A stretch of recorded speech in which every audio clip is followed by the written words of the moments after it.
Bonsoir, monseigneur. Enfin, je veux dire, bonsoir, votre grandeur. Enfin, bref, votre grâce. Oh, monseigneur. Non, mais écoutez, mon ami, je ne suis qu'un homme, mais un homme affamé.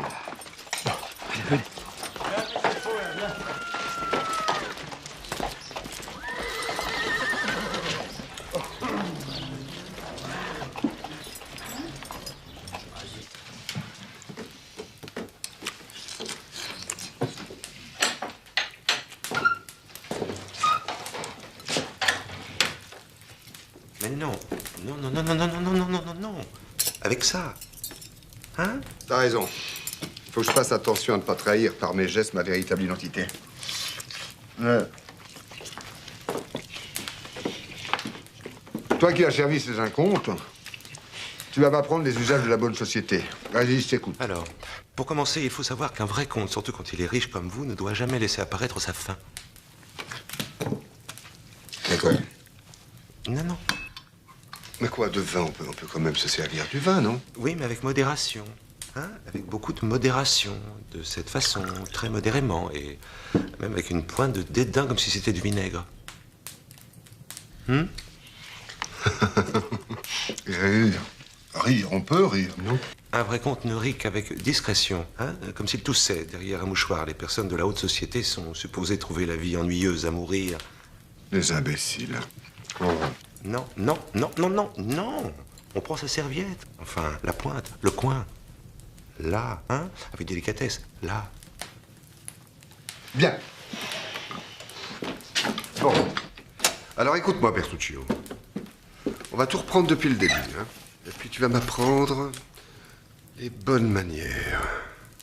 Me donner des leçons de maintien, d'attitude, de mœurs. Tu vas m'apprendre à être un imbécile, enfin, à faire semblant.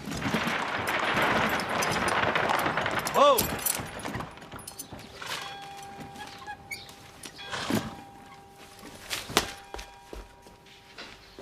Ah, Beauchamp, te voilà.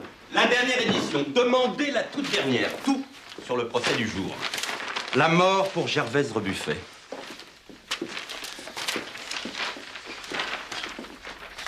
Là, tu vas peut-être un peu vite, le réquisitoire de Villefort, c'est seulement pour cet après-midi. Il demandera la mort, il l'obtiendra. Comme toujours. Demain, comme si de rien n'était, sa fille Valentine ira se montrer au bois, les rubans bleus flottant à son chapeau. Pourquoi pas? Elle est ravissante, mademoiselle de Villefort. Je l'ai croisée quelquefois sur la Canebière. C'était il y a longtemps quand elle venait en vacances chez sa grand-mère, madame de Saint-Méran. Albert, moi je meurs de faim. Est-ce que nous allons passer à table? Nous attendons le comte de Monte Cristo. Qui ça, dis-tu? Son Excellence, le comte de Monte Cristo.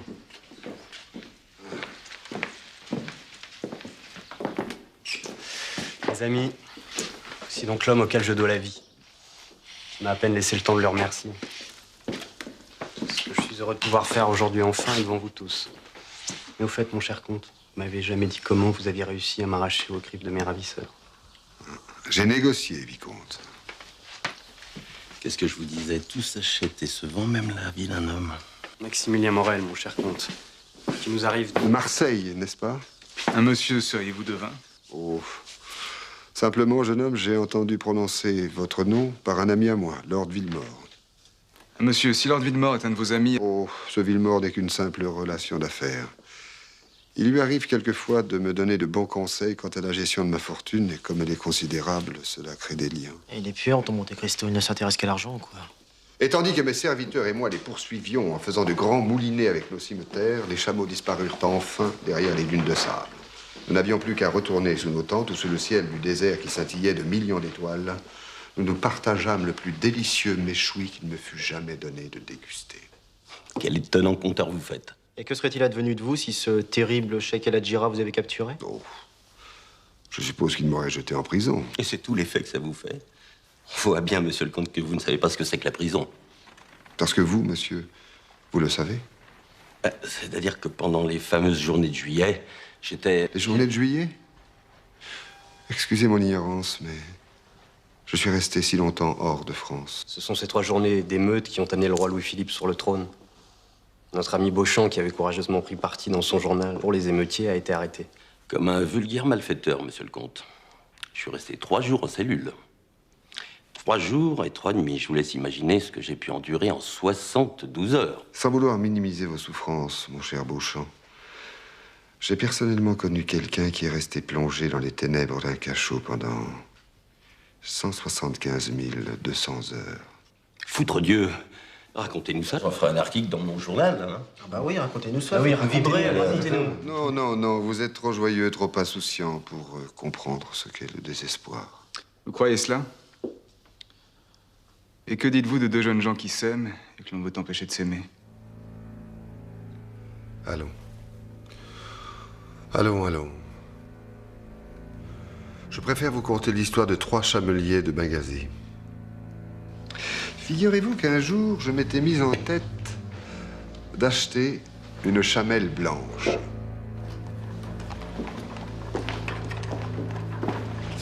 Vous avez fait leur conquête.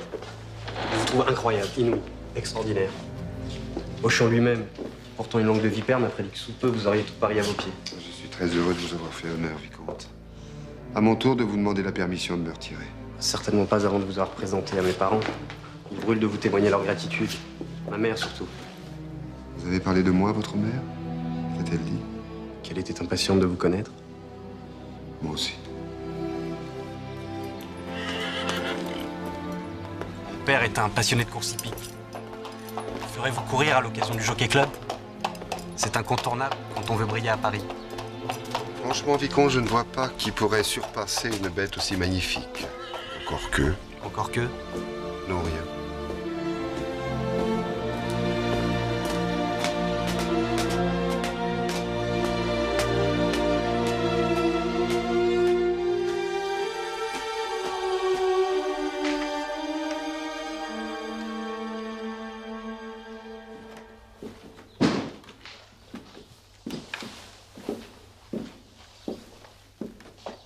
Permettez-moi de vous présenter le comte de Monte Cristo.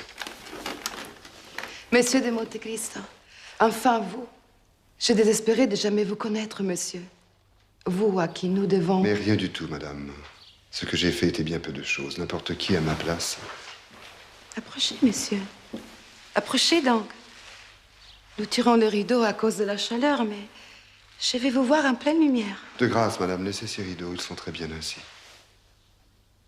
La lumière trop vive me brûle les yeux. Je suis devenu une sorte d'oiseau de nuit. La réverbération du soleil sur le sable des déserts d'Arabie a quelque peu abîmé ma vue. Vous avez parcouru l'Orient? J'y ai vécu. Longtemps? Un peu plus de 20 ans. Pays envoûtant, n'est-ce pas? Oui, mais cruel. Vous avez raison. On y pratique des supplices d'un tel raffinement dans l'horreur. Remarquez en France aussi. Dieu merci, nous avons aboli la torture. Il existe d'autres moyens de faire souffrir un homme. Beaucoup moins violents, sans doute, mais d'autant plus atroces qu'on peut les prolonger durant des années. Eh bien, quelle conversation. Alors que nous sommes réunis pour nous réjouir. Monsieur de Monte Cristo, accepterez-vous une tasse de café?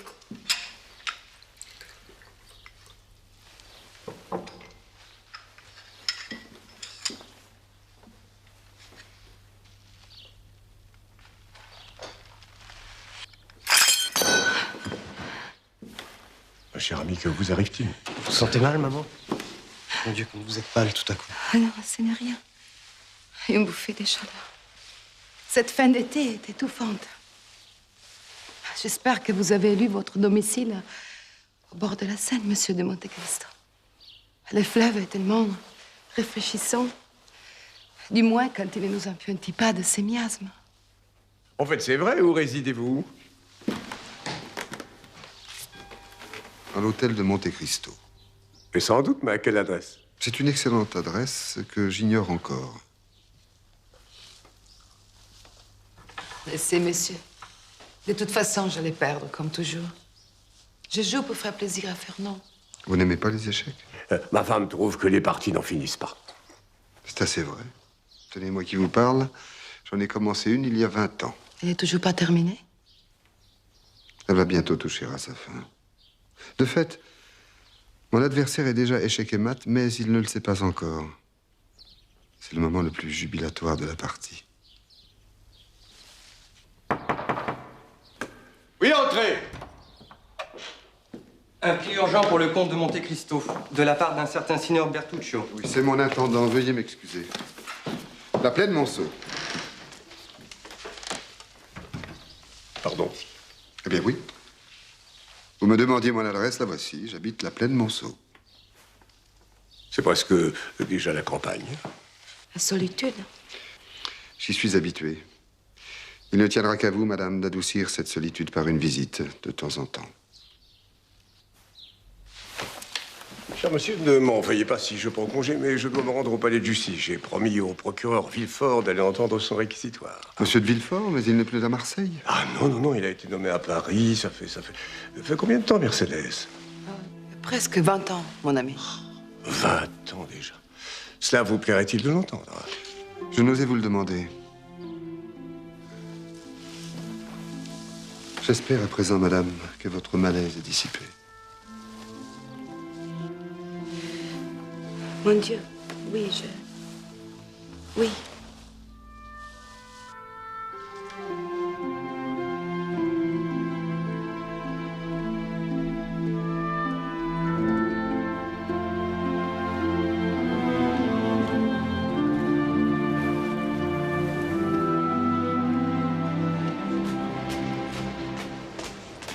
Et qui est cette Gervaise Rebuffet qu'on juge aujourd'hui?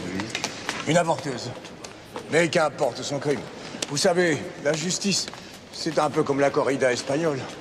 Le taureau n'est là que pour faire valoir le torero. Pardon.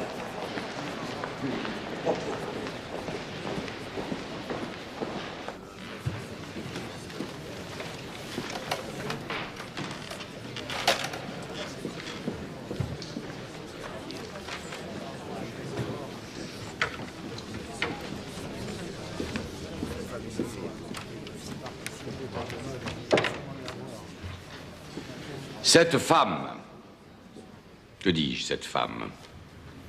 Car mérite-t-elle de porter encore le beau nom de femme, cette tueuse d'enfants? Vous ne pouvez pas dire ça. Le mot enfant est impropre. Je rappelle à la cour que la femme Rebuffet n'est pas accusée d'infanticide, mais d'être une faiseuse d'ange, oui. Une trop belle expression pour définir le plus diabolique de tous les crimes. Car, je vous le dis, Gervaise Rebuffet a tué des enfants. Et elle l'a fait de la plus horrible, de la plus répugnante des manières, puisqu'elle leur a donné la mort en allant les frapper dans le ventre même de leur mère. Ce temple de la vie qu'elle a profané. Cet asile sacré entre tous les asiles qu'elle a violé. Combien de fois avez-vous sauvagement anéanti ce qu'il y a, pour moi en tout cas, de plus cher au monde? Un enfant. Ou peu importe d'ailleurs, ne serait-ce qu'une seule fois, ce serait encore une fois de trop. Toujours est-il que lorsque la lame de la guillotine vous frappera, Gervaise Rebuffet, elle ne fera pas de vous un ange, car votre place est en enfer.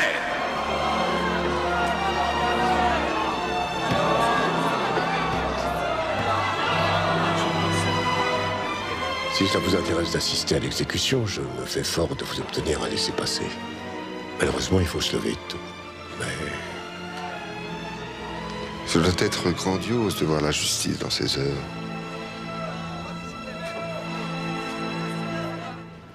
Cher ami, vous venez une fois de plus de faire honneur à votre réputation. On n'est pas eu à forcer mon talent, vous savez, moi, dès qu'on touche à l'enfance. Son Excellence, le comte de Monte Cristo. Monsieur de Villefort, procureur du roi. Permettez-moi de vous abandonner un instant. Je dois me rendre au greffe, retirer un document pour une affaire où j'ai des intérêts. Mais je vous en prie, mon chef.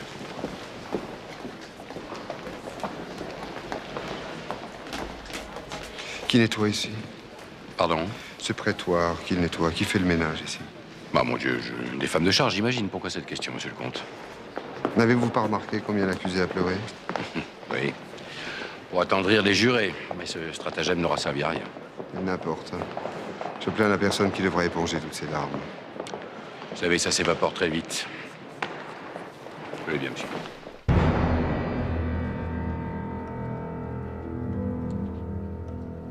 Le château d'If, une des plus redoutables prisons du royaume. Quand j'étais à Marseille, j'ai quelque peu contribué à y envoyer les pensionnaires.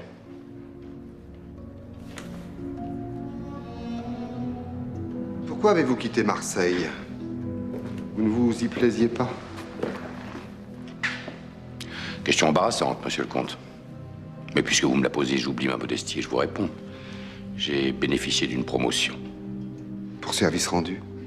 Mais oui, naturellement. À qui? À qui? Mais à la justice, monsieur. À la cause de la justice, qui d'autre voulez-vous que je serve? Ne m'en veuillez pas si je me montre indiscret. C'est la première fois que je me trouve en face d'un procureur. Et cela vous impressionne, c'est bien naturel. Cela m'intrigue. Vous qui infligez à vos semblables des peines à faire frémir, vous est-il jamais arrivé d'éprouver un doute? Un doute? Oui. Non. Et des remords? C'est à l'accusé d'avoir des remords, monsieur. Pas à moi. Donc jamais de remords? Jamais. Ce qui fait que vous n'avez aucune peur de comparaître devant le tribunal de Dieu pour y être jugé à votre tour? Eh bien... non. J'ai ma conscience pour moi. Remarquez, moi non plus. Je ne crains pas la mort. Sauf si, venant trop tôt, elle m'empêchait de mettre un terme au grand projet que je me suis juré d'accomplir. Un grand projet? Oh, cela vous amusera. Faire justice. Faire justice, vous? Moi. Et vous ne pouvez pas, monsieur. Ce serait un inextricable capharnaüm si n'importe qui se mettait en tête de rendre la justice. Faut pas que vous soyez n'importe qui, naturellement.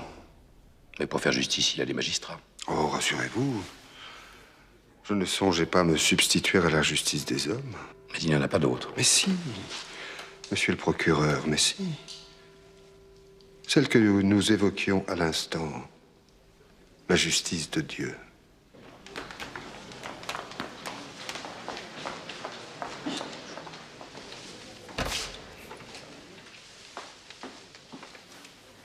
Pardonnez-moi.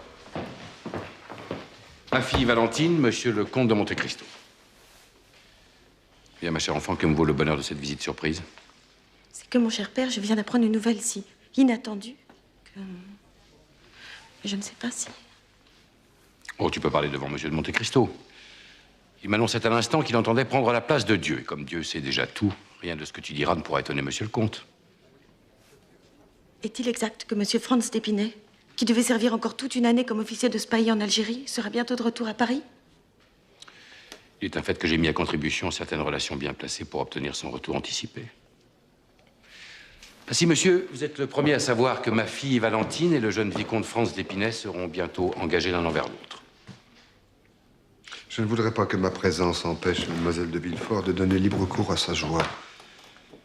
Veuillez m'excuser auprès du comte de Morcerf.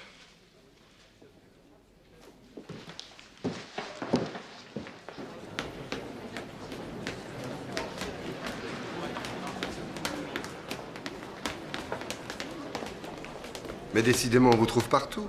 Mais que diable venez-vous faire ici, mon petit Morel? À votre âge, on fréquente plus volontiers les cabarets que les palais de justice. Auriez-vous des ennuis? Du tout, monsieur. Du tout. Serviteur, monsieur le comte.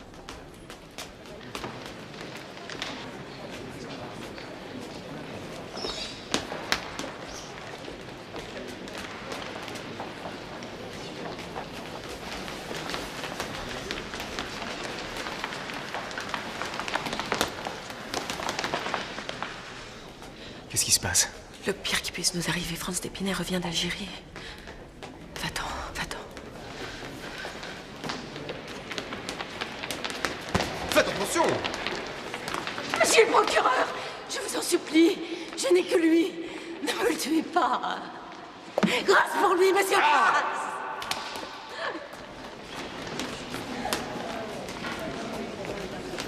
Qu'est-ce qu'elle voulait? La grâce pour son fils qu'on guillotine demain.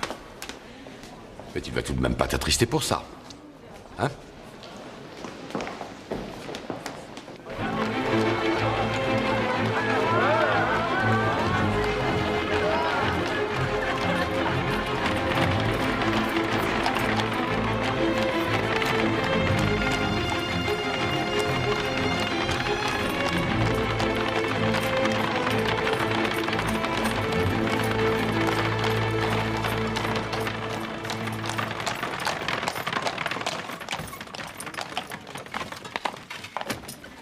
Le bienvenu chez toi, Seigneur. Tu seras satisfait, ta nouvelle maison est belle. Bertuccio a bien travaillé. Toi et tes hommes, vous êtes bien installés? Ne t'inquiète pas pour nous. Non, mais je t'ai fait venir de loin, Muhammad. Je ne veux pas que tu le regrettes. Ne t'inquiète pas pour nous, il n'y a que le petit Hassan qui est triste. Pourquoi est-il triste? Parce qu'ici, il ne voit pas la mer.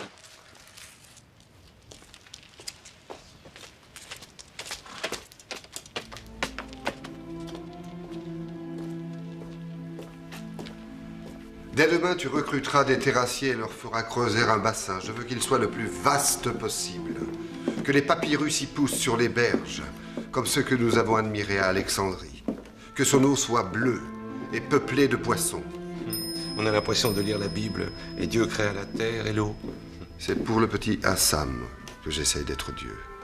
La mer lui manque. Oui, il est certain que c'est autre chose qu'à Marseille, hein, monsieur le comte.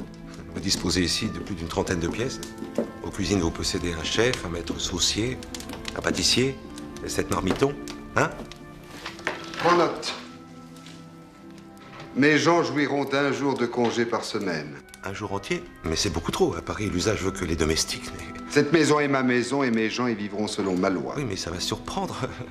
Je l'espère bien. C'est pour surprendre, étonner, stupéfier, fasciner et finalement confondre que je suis venu à Paris. Ferme la porte.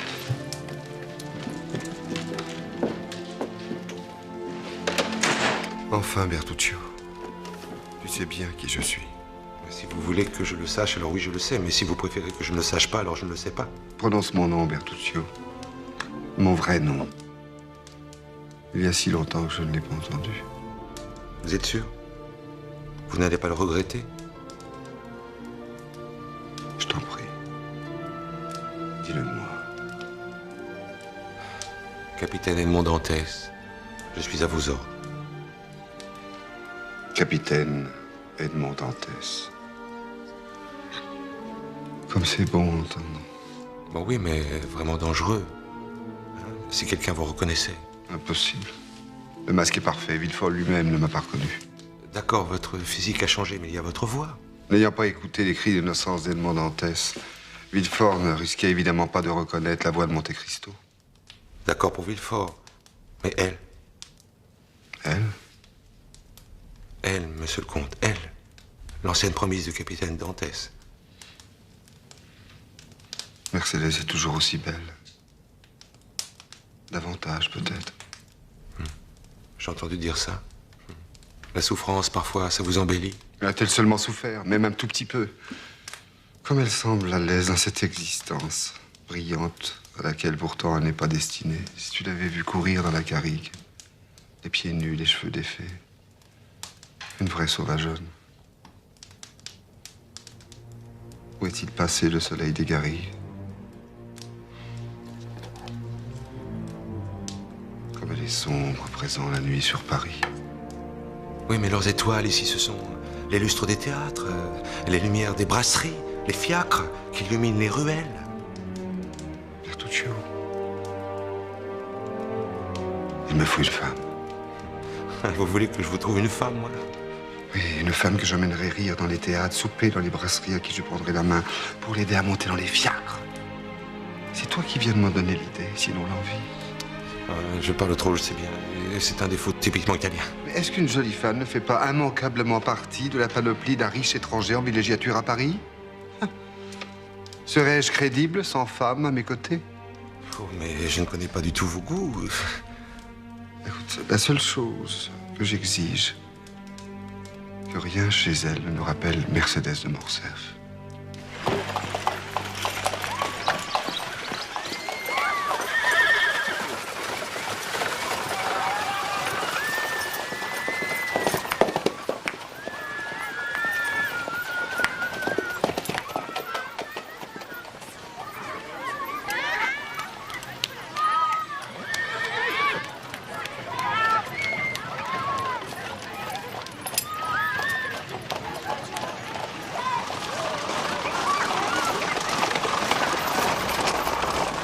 Une blonde, donc.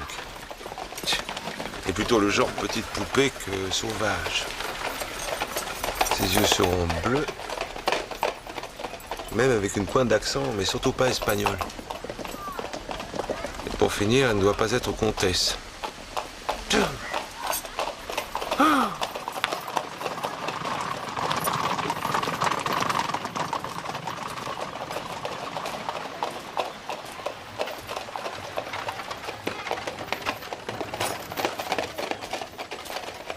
Bonjour.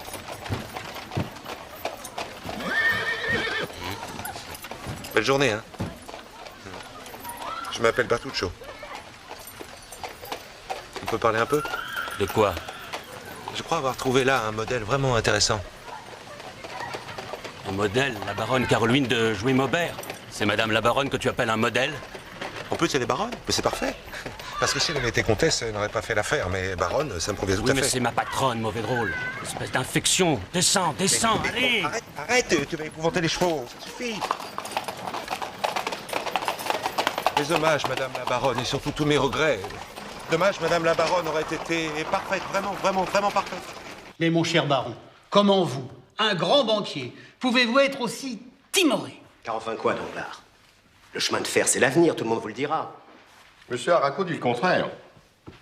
Et Monsieur Arago est le plus grand physicien de son époque. Et qu'est-ce qu'il dit, lui, Monsieur Arago? Que lorsque vos chemins de fer s'engouffreront dans un tunnel à la vitesse inouïe de 30 km à l'heure, les malheureux voyageurs périront étouffés sous l'effet d'une pression insupportable. Alors, je regrette, mais je n'ai pas fondé la banque Danglars pour me rendre complice de pareilles atrocités. Je me vante d'être un homme honnête, scrupuleux et responsable. Moi, messieurs. Qui vous parle de faire rouler les chemins de fer à une vitesse aussi folle? Les 17 km à l'heure qu'ils atteignent actuellement... Et en descente, Danglars. Uniquement en descente. Voyez-vous pas que je suis en réunion? Monsieur le baron, ce monsieur prétend qu'il serait inconvenant de le faire attendre plus de 10 minutes. Ne peut foutre Dieu qu'il s'en aille. Comte de Monte Cristo. Jamais entendu parler cet oiseau-là, moi. Moi, si. D'après ce que je sais, il s'agirait d'un aristocrate italien ou quelque chose comme ça. Arrivé récemment à Paris. Je vois, encore un de ces locteux. De ces pauvres airs d'immigrés. Napoléon voulait envahir l'Europe, résultat, maintenant c'est nous qui sommes envahis. Erreur, baron. La fortune de ce Monte Cristo est réputée pour être colossale. Absolument colossale. Et il aurait l'intention d'en confier la gestion à la banque Danglars, vous croyez? Ben non, ça change tout. Messieurs, vous voudrez bien m'excuser, nous reprenons plus tard. Je crois que nous allons au-devant. Car vous pensez bien que votre réputation est parvenue jusqu'à moi. Et que c'est un honneur et un plaisir pour notre banque que de vous y accueillir. Et maintenant les affaires. Voyons, monsieur le comte, quelle somme envisagez-vous de nous confier? Aucune somme, monsieur. Aucune somme? Je ne vous apporte pas d'argent, monsieur le baron, mais je viens vous en demander. À moi? Eh bien, ma foi, oui, n'êtes-vous point banquier? Je s'y fais, monsieur. J'ai là une lettre d'avis de la maison Thompson & French qui m'ouvre un crédit illimité sur votre banque. Tenez, lisez plutôt.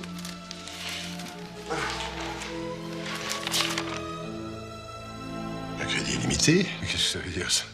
Crédit illimité... C'est assez clair, il me semble. Cela signifie que pendant mon séjour à Paris, lequel est prévu pour durer environ 1 an, je pourrai retirer de chez vous autant d'argent que je voudrais. On n'a jamais eu une chose pareille. Il faut croire que Thompson & French, en m'introduisant chez vous, faisait toute confiance aux répondants de votre établissement. Mais maintenant, monsieur, si la banque Danglars n'a pas la capacité suffisante pour honorer ce crédit, eh bien, j'en aviserai Thompson & French et je m'adresserai pour mon affaire à une autre banque. Non, attendez, ne vous emballez pas. Il n'est pas question pour nous de mécontenter Thompson & French, qui est un de nos plus gros correspondants en Europe. Mais enfin, ce mot, illimité, eh bien, voyons tout de même, de combien croyez-vous avoir besoin? Comme ça, là, tout de suite, je dirais... Je saurais me montrer large. 1 million? 1 million? Oui, c'est une somme considérable, mais puisque vous êtes couvert par Thompson & French... 1 million? Ne me remerciez pas, c'est énorme, je sais, mais la banque Danglars est de fondation récente et nous avons besoin de soigner notre réputation. 6. 6 quoi? 6 millions. Vous voulez 6 millions de francs? Pour commencer. 6 millions... Dans 500 000 francs à mettre immédiatement à ma disposition. Moitié en or, moitié en billets. 500 000. Là, comme ça, tout de suite. Monsieur, de même que les mots « crédit illimité » ont un sens, le mot « immédiatement » en a un, lui aussi. Vous recevez un des hommes apparemment les plus riches du monde. Et loin de l'amener à remplir vos coffres, vous le laissez les vider. Vous allez faire rire de vous. Vous n'entendez rien à la haute finance, ma bonne amie. Je sais. Pour vous, je ne suis bonne à rien. Pas même à vous donner un fils. Vous me l'avez assez reproché. Je ne vous ai jamais demandé un fils. Un enfant m'aurait comblé, fille ou garçon. Ne soyez pas hypocrite. Je sais très bien que vous vouliez un fils pour vous succéder. C'est normal que je sois un peu triste en pensant que la banque d'Anglars, après moi, passera dans des mains étrangères. Rassurez-vous, le jeune Morcerf la rachètera à votre banque. Son père est assez riche pour lui offrir ce joujou. Et les Morcerf, ce ne sont pas tout à fait des mains étrangères.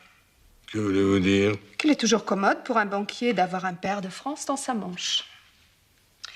Un pair de France avec qui on a fait les 400 coups à Marseille. Quels 400 coups? Quels 400 coups? Mais non, vous couchez, Hermine. Nous devons le montrer au Jockey Club demain.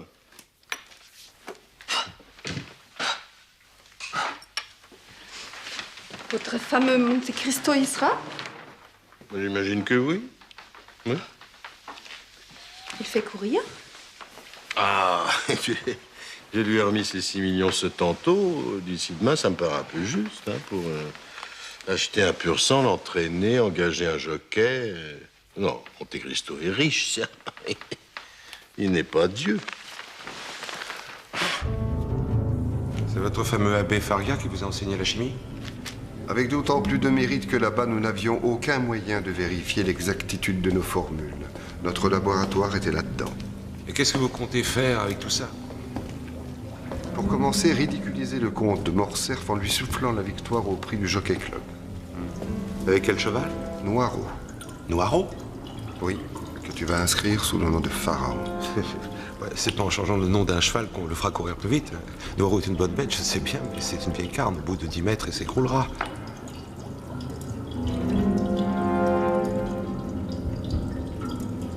Tu verseras le contenu de cette éprouvette dans son abreuvoir. C'est quoi, une espèce de reconstituant? Tu as entre les mains l'élixir capable de transformer une simple étincelle en une brillante étoile. C'est ton enfin à qui appartient ce pharaon? Un Anglais, monsieur. Un certain Lord Villemort. Tu l'as vu? De quoi tu l'es? D'après ce que j'ai appris, il n'était même pas présent sur le champ de course. Admirable. Me faire battre par un Anglais fantôme qui fait courir un cheval qui a plus l'air d'un squelette de cheval que d'un cheval. Mais monsieur le comte, c'est pas la faute de votre cheval. Je suis navrée pour toi, Fernand. Je sais les prix que tu attachais à cette course. Mais il n'y a pas que moi. Notre ami Danglars avait misé 3000 francs sur mon cheval. Villefort aussi avait parié sur mes couleurs. J'ai été ridiculisé.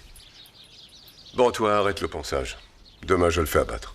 Mais, monsieur le comte... Eh ben, c'est comme ça. Se faire battre par un cheval qui, de toute évidence, n'est qu'une carne, Janina ne vaut pas l'avoine qu'il me coûte. Tu le conduiras demain à l'abattoir. Monsieur, ce n'est pas juste. Ce n'est pas votre cheval qui a mal couru, c'est l'autre qui était meilleur. Si tu ne m'en débarrasses pas, je l'abattrai moi-même. Faites atteler mon coupé, je sors. Mais où vas-tu? Comment tu sors? Mais il va être l'heure de passer à table. Tu m'as coupé l'appétit. C'est incroyable. C'est bien ici qu'on s'arrête, madame la comtesse? Oui.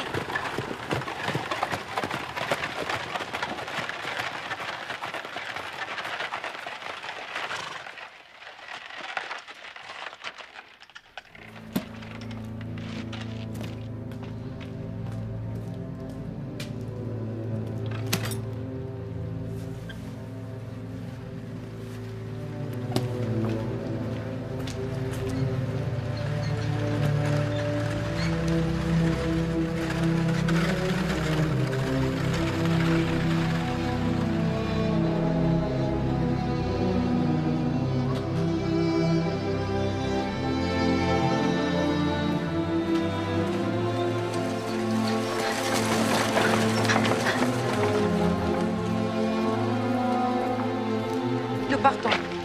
Dois-je vous conduire, madame la comtesse? Où vous voudrez, ça m'est égal. Mais roulez vite. Je sais pas qu'est-ce qu'il y a ce soir, on étouffe.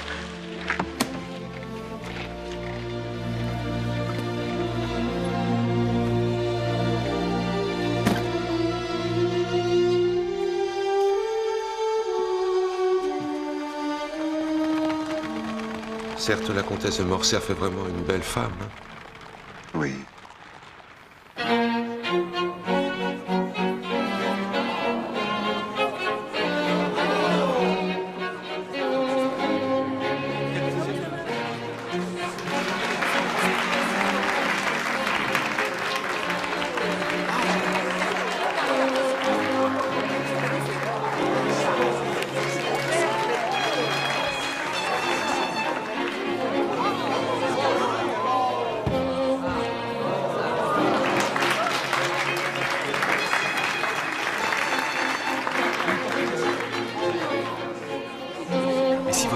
Intervenu pour faire rentrer Franz d'Épinay à Paris avant le terme de son engagement en Algérie, c'est évidemment pour précipiter votre mariage avec lui. Soyez confiant, Maximilien, ce mariage n'aura pas lieu.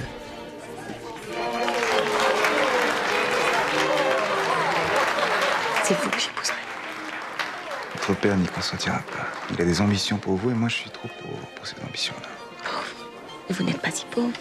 N'êtes-vous pas armateur? N'avez-vous pas des bateaux? La malchance s'est abattue sur notre maison. Les embarcations sont englouties les unes après les autres. Des bateaux, j'en ai plus qu'un. Enfin. Eh bien, achetez-en d'autres. Avec quel argent? J'étais tout à l'heure chez le baron Danglars pour l'entretenir de mon projet. Oublions Danglars. Nous avons un allié, mon grand-père. Épinay, pour lui, est un nom maudit. Il fera tout pour que je ne m'appelle jamais Valentine Épinay. Mais que peut-il faire, Valentine? Votre tendresse pour monsieur Nortier de Villefort vous fait oublier l'état dans lequel il est depuis son embolie. Il est paralysé, privé de l'usage de sa parole. Il réussit fort bien à se faire comprendre en clignant des yeux. Non, mon dernier atout, c'est le comte de Monte Cristo. Il est richissime et on le dit généreux. Je ne sais pas pourquoi, je crois qu'il m'aime bien. Peut-être me prêtera-t-il l'argent dont j'ai besoin. Pas lui. Il se pourrait que sa fortune, justement, soit trop insolente pour être tout à fait honnête. En tout cas, mon père a demandé à la sûreté de mener une enquête. Soyez prudent, Maximilien.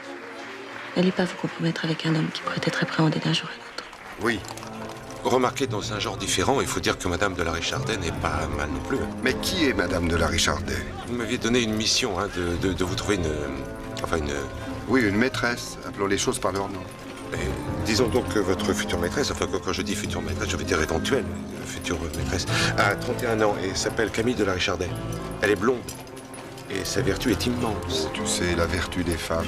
Non, cette femme a été perdument fidèle. Alors dans ce cas, qu'allons-nous faire de son mari? Non, mais c'est à la mémoire de son mari qu'elle est fidèle. Madame Camille de la Richardet, veuve. Ah bon? À 31 ans, déjà? Un duel qui a mal tourné. Cette femme est un ange, elle vit cloîtrée dans sa maison d'Auteuil. Elle ne sort que le vendredi pour se rendre à Confesse. Eh bien, voyons le tournange.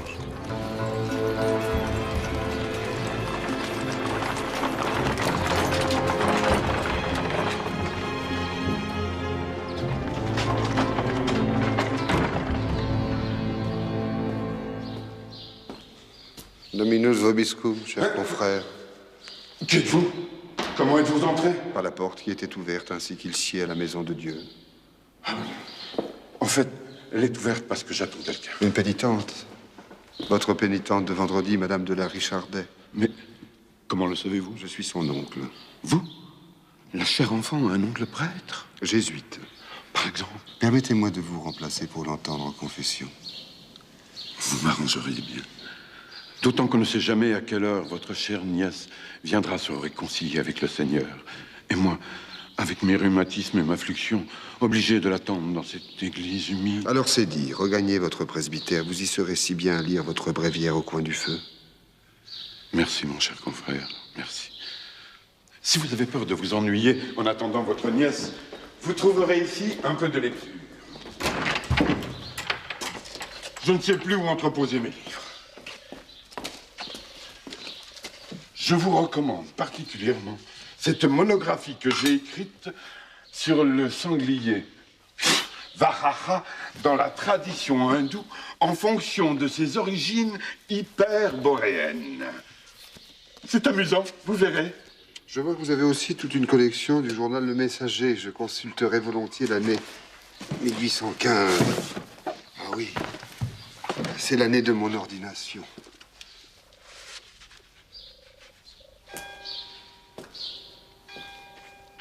Le mystère concernant l'assassinat à Paris du général d'Épinay. Les soupçons qui ont pu être confirmés s'étaient d'abord portés sur le sieur Noirtier habitant rue du Coquéron, dont les convictions bonapartistes sont connues pour s'opposer à celles du général d'Épinay. Ce dernier, on le sait, avait fait le serment d'empêcher par tous les moyens l'ex-empereur Napoléon de remettre jamais le pied en France. Mon Dieu. Faria avait raison, c'était bien ça, la lettre de l'île d'Elbe. Villefort a cru que j'avais lu cette lettre. En me jetant en prison, il faisait d'une pierre deux coups. Protéger son père, et il rendait un service à la monarchie. Service qui apparemment lui a été fort bien payé.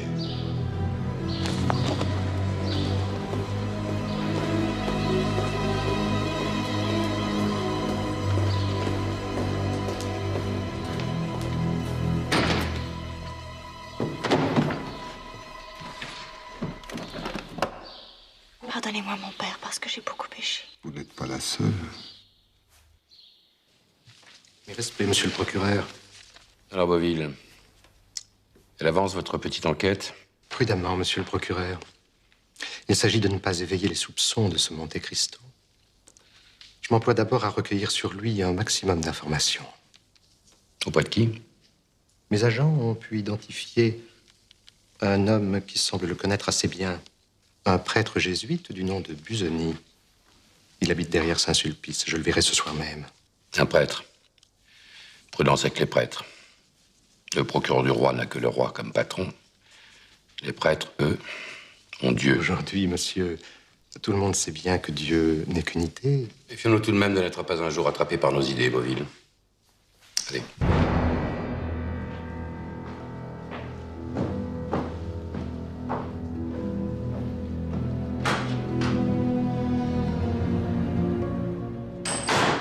Vous allez me refuser l'absolution, n'est-ce pas, mon père? Oh, je sais bien. Ce péché de gourmandise que je commets chaque nuit dans mes rêves, c'est abominable. Mais je ne peux pas résister. Mais ce n'est pas un péché, madame.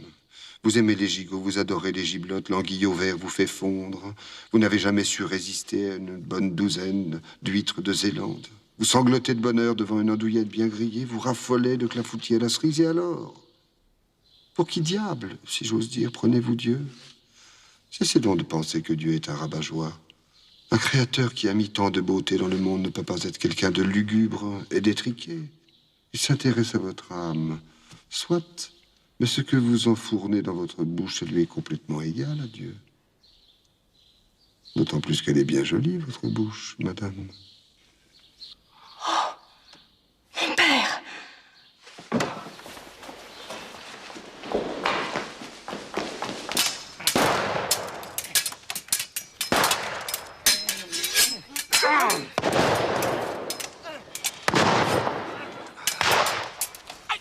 J'ai honte de vous importuner. Comprenez bien, monsieur le comte, que je ne suis pas venu quémander de l'argent. Non, tout ce que j'attends de vous, c'est une intervention auprès du baron Danglars pour que celui-ci consente à revoir sa position. Il la reverra, mon garçon. Je vous assure qu'il la reverra. Nous allons lui en faire voir et revoir des choses à ce cher monsieur Danglars.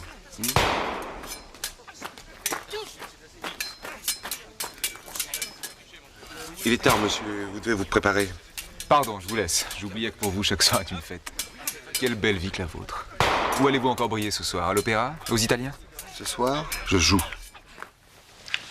Alors ça, pour jouer, vous allez jouer gros et cher. Mais si Beauville vous arrêtait?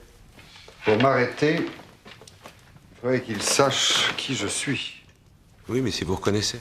Parce qu'il a été un temps dans les prisons et qu'il a quelquefois inspecté le château d'If. Si Mercedes ne l'a pas reconnu, Beauville ne fera pas mieux. Une femme amoureuse, c'est une chose. Un policier, c'en est une autre. De quelle femme amoureuse parles-tu? Si Mercedes avait aimé Edmond Dantès, elle n'aurait jamais épousé Fernand.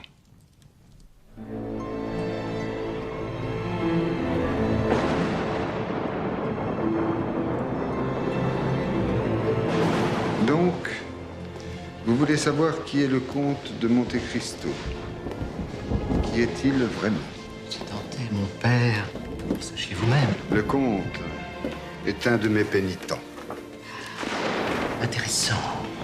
Extrêmement intéressant. Seulement voilà, je suis lié par le secret de la confession. Ennuyeux. Très ennuyeux. Je puis tout de même vous faire une petite révélation. Ah, excellent, excellent. Un seul mot suffira, monsieur. Cet homme est le diable. Comment Comment l'entendez-vous? Comme vous. C'est que je n'y crois pas trop, moi, au diable. Je ne vous choque pas, au moins. Non. Mais vous me surprenez. Je croyais que vous l'aviez rencontré. Le diable? Non, les damnés, en tout cas. N'êtes-vous donc jamais descendu en enfer, monsieur de Beauville? Quand vous faisiez votre tournée des prisons, par exemple, vous ne vous souvenez pas des cris, des gémissements, des plaintes, des hurlements de détresse? Seriez-vous comme tant d'autres? Auriez-vous la mémoire courte? Mais vous... Comment savez-vous ces choses? J'ai été l'un de ces damnés. Votre nom? Je suis l'abbé Faria. Faria, ça me dit quelque chose. Le château d'If, Beauville. Il vous faudra payer pour le château d'If, pour votre indifférence à la souffrance.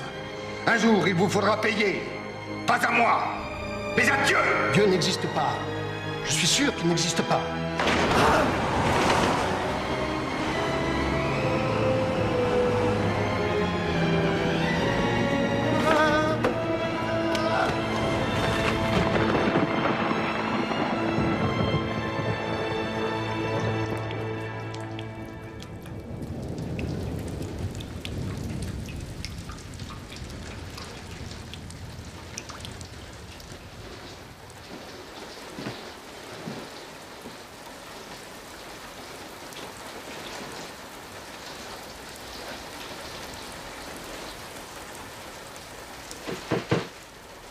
Oui? Madame est servie. Qu'est-ce qu'il y a ce soir au menu? Nous avions prévu une crème au cresson, suivie d'une petite fricassée de perdreaux au chou et d'une compote à la rhubarbe. Mais au prix où sont les perdreaux sur le marché d'Auteuil, Madame devra se contenter du cresson et de la rhubarbe.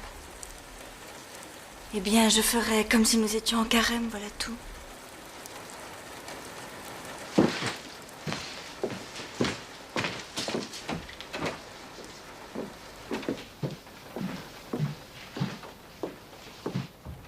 Le comte de Monte Cristo, madame, vous supplie de lui pardonner la manière extraordinairement audacieuse de se présenter à vous. Mais depuis qu'il est à Paris, il ne se passe pas un jour sans qu'il n'entende parler de vous. Et désespérant de ne jamais vous croiser à l'opéra, aux Italiens, ou bien chez Sa Majesté le Roi. Mais comment me montrer, monsieur? La mort de mon mari m'a plongée dans le dénuement. J'ai dû vendre tous mes bijoux, toutes mes toilettes. Toujours est-il que le malheureux comte de Monte Cristo ne tolérant plus de ne jamais vous connaître, s'est résolu à faire ce qu'il a si souvent vu pratiquer en Orient, où pour approcher une personne réputée inaccessible, on transporte son caravansérail jusque devant sa porte. Mon caravansérail, madame, dont vous aurez la bonté d'excuser l'indigence. En vérité, monsieur, je n'y comprends rien du tout, mais... puisque toutes ces bonnes choses n'attendent que nous, voulez-vous que nous passions à table? Sophie, tu nous serviras. Laissez, madame. J'ai pensé aussi au service.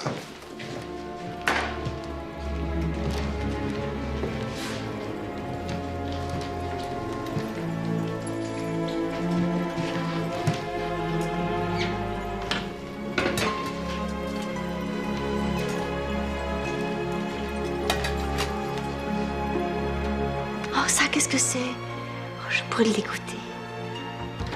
Oh, et donnez-moi un petit peu de cette chose noire, là, dans la coupe en métal. Du caviar, madame, et la coupe est en vermeil.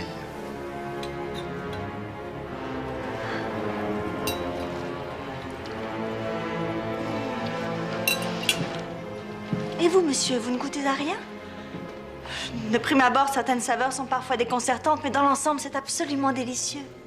Je vous dévore des yeux, madame, cela suffit à me combler. Dire que ce soir, je me voyais déjà condamnée au cresson et à la rhubarbe. Tout de même, je me demande pourquoi vous faites tout ça. Je vous l'ai déjà dit. Pour mieux vous connaître. Je suis bien trop pauvre pour être intéressante. Quand vous saurez qui je suis, vous allez être horriblement déçue. Ma seule déception, madame, vient de ce que vous n'ayez pas encore repéré les ortolans.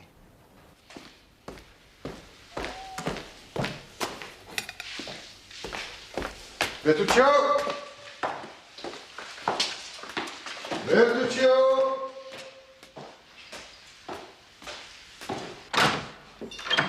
Allez, Bertuccio, lève-toi. Allez. Mais il fait encore nuit noire. Lève-toi vite. La matinée va être chargée. Je veux que tu envoies au Auteuil le plus grand couturier de Paris, le coiffeur le plus inspiré, le bijoutier le plus prestigieux. Ne t'occupe pas de ce que ça coûtera. J'ouvre un crédit illimité. Monsieur. Oui. Est-ce que tout cela voudrait dire que le souper à Auteuil était à votre convenance? Exquis, Bertuccio. Il était exquis. Ah, et elle aussi était exquise. Allez, un peu d'air. Allez.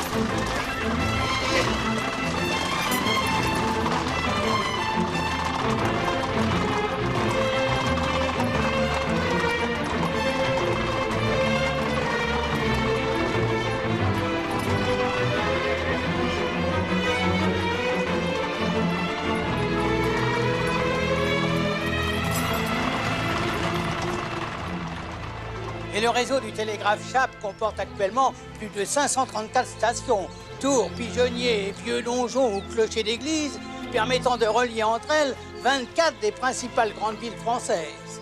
Comme vous le voyez, je suis chargé du dernier relais avant Paris. Ah, le progrès, quelle chose admirable. Vous devez être fier de travailler ici. Ben oui, sauf qu'il faut grimper là-haut. Un de ces jours, je me casserai les os. Sans compter qu'avec le vent d'hiver qui souffle en hurlant dans la tour, on a vite fait d'attraper un mal de poitrine. Oui, j'imagine volontiers, mais vous devez être rétribué en conséquence. Et combien gagnez-vous par an? 1000 francs, monsieur. Évidemment, je suis logé et comme vous le voyez, on m'a accordé un bout de terrain pour planter mes légumes. Mais 1000 francs, une misère. Et quand je pourrai plus monter dans la mécanique, de quoi je vais vivre? Je suppose que l'administration du télégraphe vous versera une pension. Parlons-en de leur pension. Et si je vous proposais 25 000 francs? C'est une fortune. Mais qu'est-ce que vous allez me demander en échange? Vous envoyez une dépêche que je vous dicterai. Impossible, c'est interdit. Je ne peux passer un message que si je l'ai reçu d'un autre télégraphe.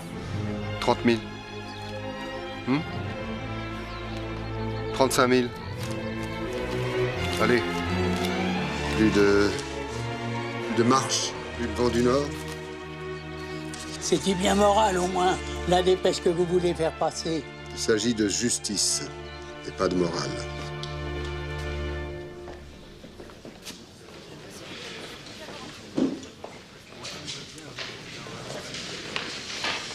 Ah, les hommages, Madame Sévenet. Toujours contente d'avoir acheté la chapellerie de la rue de Lignancourt. Vous l'avez dit, moi, que c'était une bonne affaire. Ah tiens, c'est pas cet excellent monsieur Tucherer. Alors, mon cher, on fait fortune dans le commerce des cerceaux, des cordes à sauter. Ah, Beauchamp.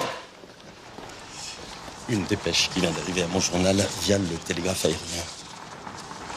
Venez. Alors tout de suite, je me suis dit, ça, c'est pour monsieur le baron Danglars.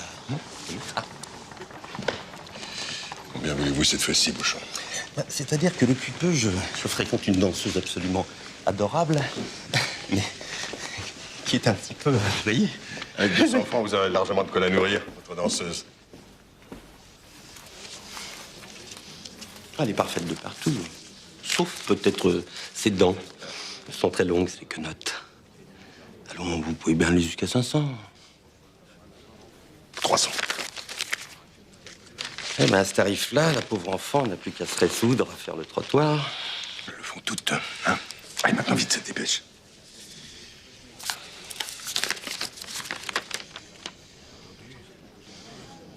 Le roi Don Carlos, exilé à Bourges, rentre en Espagne.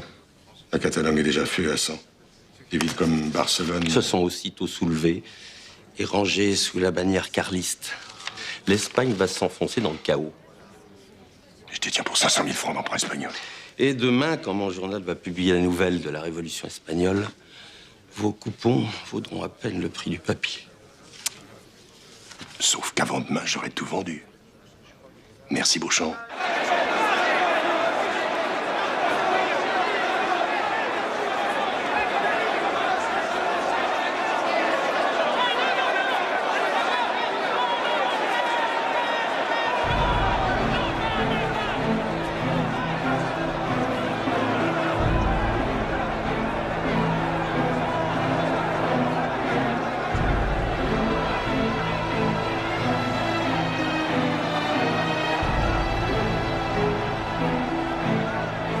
Décidément, mon cher Danglars, en bourse, vous faites la pluie et le beau temps. Dites plutôt que le baron a déchaîné une véritable tempête en vendant la totalité de ce titre espagnol. En tout cas, quelle intuition, car en fin de compte, sauf à savoir lire dans le mar de café, qui pouvait prévoir tout ce remue-ménage en Espagne? D'accord. Mais si le roi Don Carlos n'avait allumé qu'un feu de paille, s'il ne réussissait pas à reprendre la couronne d'Espagne à Isabelle II, alors, hein? Ah, les informations dont j'ai eu connaissance, messieurs, ne laissent place à aucun doute. Avant ce soir, Don Carlos aura franchi la Sierra de Guadarrama et fait son entrée triomphale à l'Escurial. Ah, monsieur toutes mes félicitations, baron. Vraiment. Bravo. Bravo. J'espère que dans votre précipitation, vous n'avez pas vendu à perte tous vos titres espagnols. Mais si, bien sûr, mon cher comte, mais la perte est minime. Ah bon? Rien à voir avec la cuisante déculottée que vont subir les malheureux qui ont encore des Espagnols dans leur portefeuille. Monsieur le comte, monsieur Danglars, il faut absolument que je vous parle. Beauchamp, mon cher Beauchamp. Alors, votre petite danseuse, content? Il s'agit bien de ma danseuse. La dernière édition du Messager vient de tomber. Ah oui? Avec un démenti. Le roi Don Carlos n'a jamais quitté Bourges. Pas quitté Bourges? Comment ça? Pas quitté Bourges? Mais alors... Alors rien. Don Carlos est à Bourges, Isabelle II à Madrid, et l'Espagne continue à jouer des castagnettes sereines et tranquilles sous son beau soleil. C'est une plaisanterie. Pas plus tard qu'hier, on m'avait montré une dépêche qui... Et qui est une fausse nouvelle. Non, il semble que l'agent là du télégraphe ait eu une crise de démence. Et voilà, il s'est enfui en laissant son poste vide. Tenez, lisez, allez-y.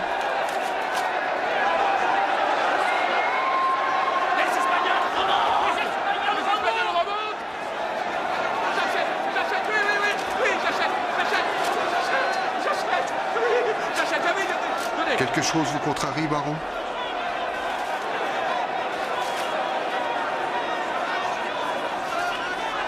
Dans une heure, monsieur le comte, les emprunts espagnols auront retrouvé et probablement même doublé leur cote d'hier. Ce qui signifie qu'entre ce que j'ai perdu en les vendant et ce que je vais perdre en manque à gagner du fait de leur remontée, ces maudits espagnols vont me faire plonger d'1 million de francs en mettant les choses au mieux.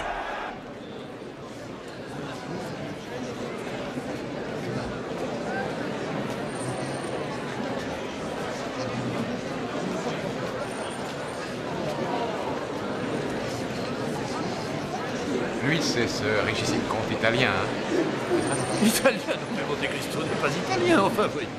Il est originaire de l'île de Mal.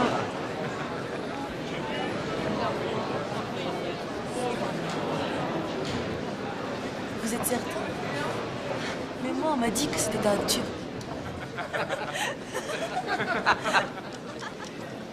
Et la femme? Quand je pense que mon père a été invité dans la loge du roi, j'aurais bien aimé y être moi aussi. Pas vous, madame? De grâce, Valentine, je vous ai déjà demandé de ne pas m'appeler madame. Je suis l'épouse de votre père depuis suffisamment longtemps pour que vous et moi... Fassions comme si nous étions les meilleurs amis du monde. Oui, je sais. J'ai aperçu les comtes de Monte Cristo. Il a donc déjà sa loge à l'opéra? Non, et c'est pourquoi je me suis cru obligé, eu égard à ce qu'il a fait pour notre fils, de le prier de bien vouloir partager la nôtre.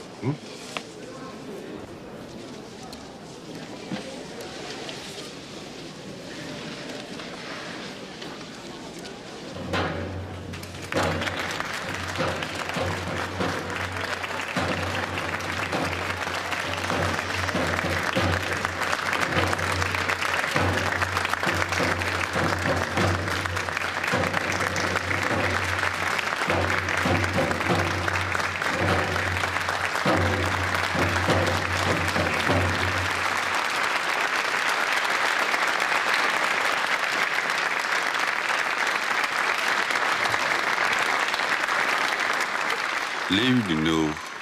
Musique de Monsieur Meyerbeer, livrée de Monsieur Scribe. Ah oui, les Huguenots. Ah, je sens que nous allons encore passer une soirée désopilante. N'avez-vous rien un peu croustillant à me raconter, monsieur le procureur? Sire, je suis en charge de votre justice, pas de vos divertissements. Sous le règne de mes prédécesseurs, il me semble qu'on pensait davantage batifoler. Aujourd'hui, la France n'a qu'une obsession, s'enrichir. Je ne gouverne pas des Français, j'élève des veaux gras. toujours ces mêmes nuques si lourdes, ces mêmes épaules si dotues.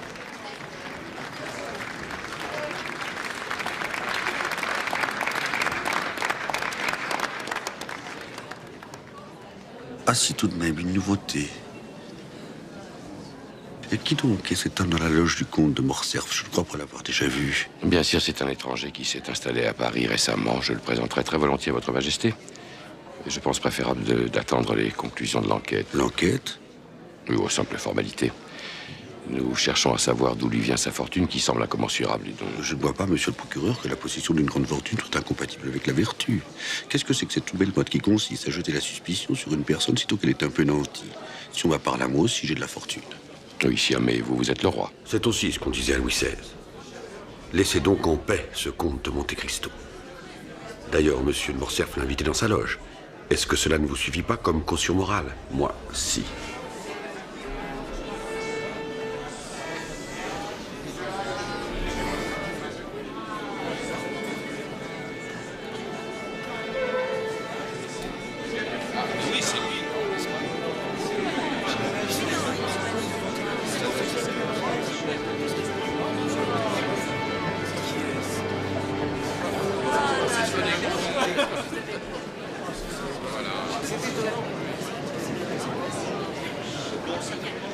Les rois vous connaissent donc? Ne soyez pas jalouse, madame. Vous me connaissez mieux que lui. Moi? Ce n'est que la 3e fois que je vous vois. Trop tard. Le drame commence. Merci, monsieur. Je suis tellement heureuse d'être ici.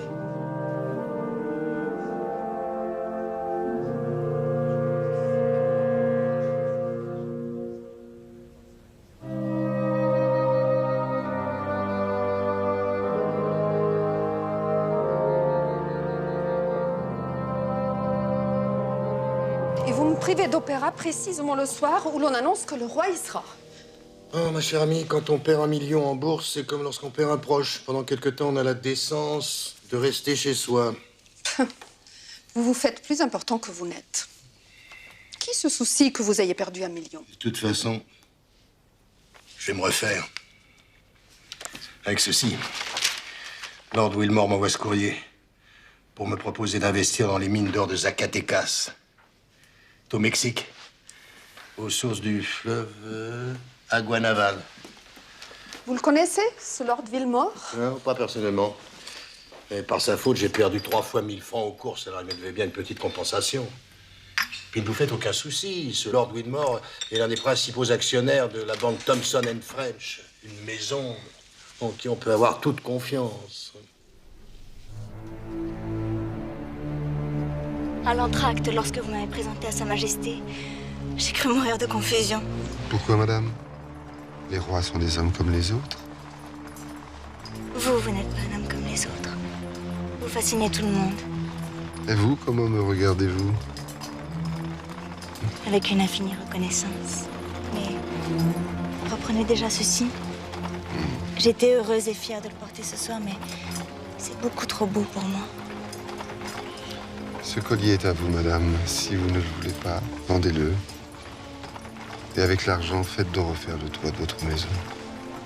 Oh non, je ne veux rien investir dans cette propriété. Au contraire, si je pouvais m'en débarrasser. Je n'ai jamais compris pourquoi mon pauvre mari s'en était entiché au point de s'endetter autant pour l'acheter. En fait, je crois qu'il était fier d'habiter dans une maison qui avait appartenu aux Saint-Méran. Saint-Méran? Les Saint-Méran de Marseille? Vous les connaissez? De nom, de nom. C'est une vieille et grande famille qui a toujours fidèlement servi la couronne de France. Hélène, une des filles Saint-Méran, a été la première femme du procureur Villefort. Vous savez, cet homme au regard si froid qui était ce soir dans la loge du roi. Mais alors, monsieur de Villefort aurait habité ici? Oui, probablement. Mais par intermittence, comme une maison de campagne.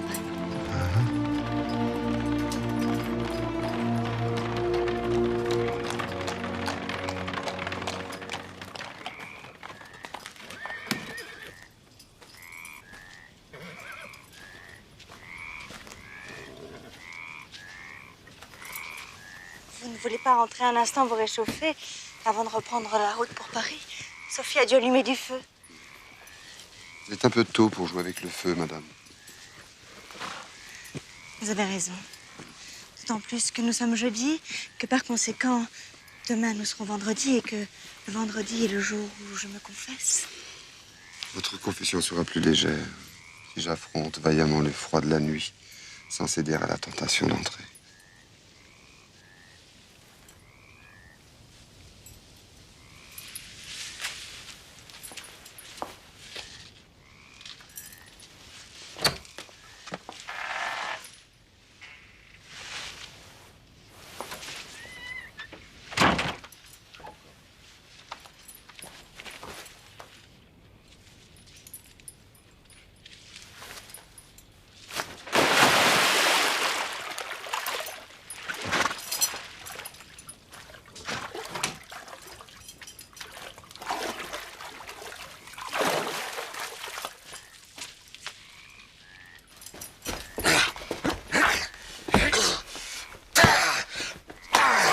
Tu t'apprêtais à cambrioler?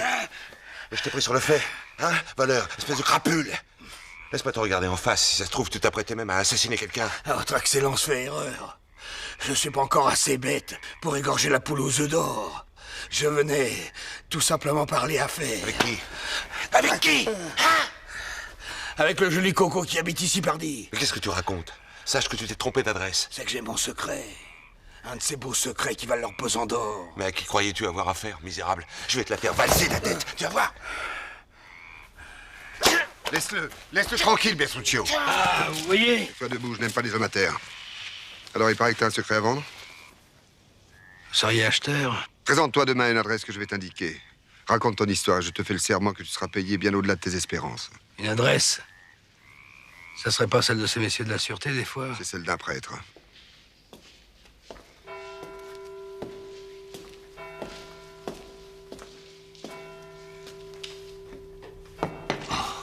Busoni, l'abbé Busoni.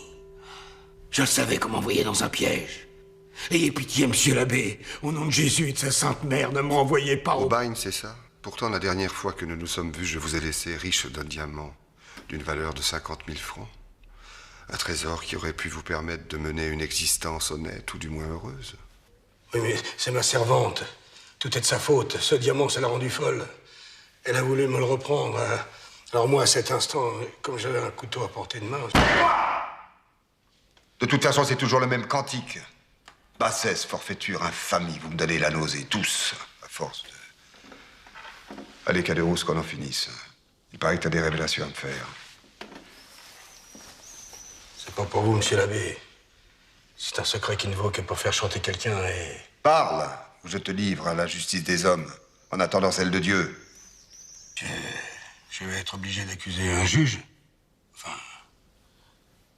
un procureur. Villefort. Comment vous le savez? Laisse. Continue. À travers sa belle famille, ce Villefort possédait une maison à Auteuil. Vous pouvez y faire ce qu'on voulait sans être importuné par les curieux. Et qu'est-ce qu'il y faisait, Villefort? Les choses qu'un curieux ne fait jamais. L'amour. Avec qui? Hermine Danglars, la femme d'un banquier. Ensemble, ils ont eu un enfant incognito. Comment ça, incognito? Sans que Danglars le sache? Non. Il n'a pas vu sa femme? Quand elle a commencé à être grosse, la Danglars a dit qu'elle partait prendre les os. Quand l'enfant est arrivé, Villefort et la Danglars l'ont cru mort. Inutile de vous dire comme ça les arrangeait bien. Pas de bébé, pas de scandale. Villefort a mis le nouveau-né dans une caisse et à la nuit tombée, il courut enfouir le tout dans le jardin. Ni vu ni connu qui pensait. Malheureusement, cette nuit-là, un rôdeur passait dans les parages. Il a cru qu'on enterrait un trésor. Alors une fois Villefort parti, notre rôdeur... On a trouvé le bébé, l'a réchauffé, ranimé, gardé et élevé comme son propre enfant. Et comment sais-tu tout ça, toi, Caderousse? Cet enfant, j'en ai hérité comme compagnon de chaîne au bagne de Toulon. Son père adoptif lui avait raconté le secret de sa naissance. Et Toussaint me l'a raconté à son tour. Ah oui, Toussaint, parce que j'imagine qu'on l'a trouvé le jour de la Toussaint. Mais le bagne, pourquoi? Il s'est retrouvé forçat pour avoir visité quelques belles propriétés où on ne l'avait pas invité. C'est amusant, non, pour un fils de procureur. On s'est évadés ensemble. Combien? C'est que ça vaut de l'or, hein? Villefort et la Danglars seraient prêts à monter jusqu'à... Oui, mais moi, je ne suis qu'un pauvre prêtre. Je n'achète pas ton histoire, je la loue. Comment ça, vous la louez? 500 francs par mois. Durant ces 6 mois, ni Toussaint ni toi ne racontez rien à personne. Passez ce délai, vous ferez comme bon vous semble.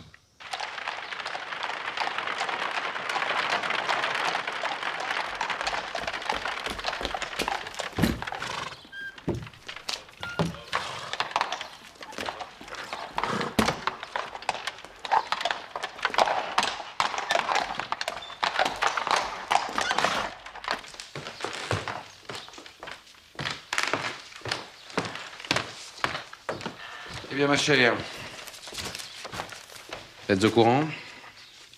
J'ai reçu le même carton, voici 1 heure. Madame de la Richardet vous prie de lui faire l'honneur d'assister au déjeuner champêtre qu'elle donnera en sa propriété d'Auteuil. etc. Bah oui. Enfin, remarquez-vous qu'elle vous invite, c'est normal. Hein? Elle est pauvre. Elle a épousé un banquier, elle cherche peut-être des appuis, mais enfin, moi, elle ne me connaît pas. Ah, elle ne connaît personne. Elle a dû composer sa liste au hasard. Ce n'est jamais qu'une petite paysanne que son mari n'a pas eu le temps de dégrossir. Ni d'engrosser, d'ailleurs.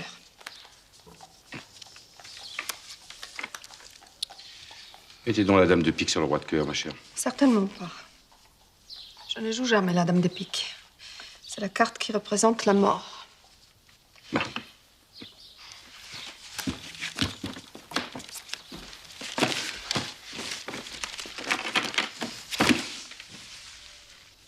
En tout cas, je n'irai pas à cette réception. Retourner là-bas, dans cette maison maudite, c'est au-dessus de mes forces.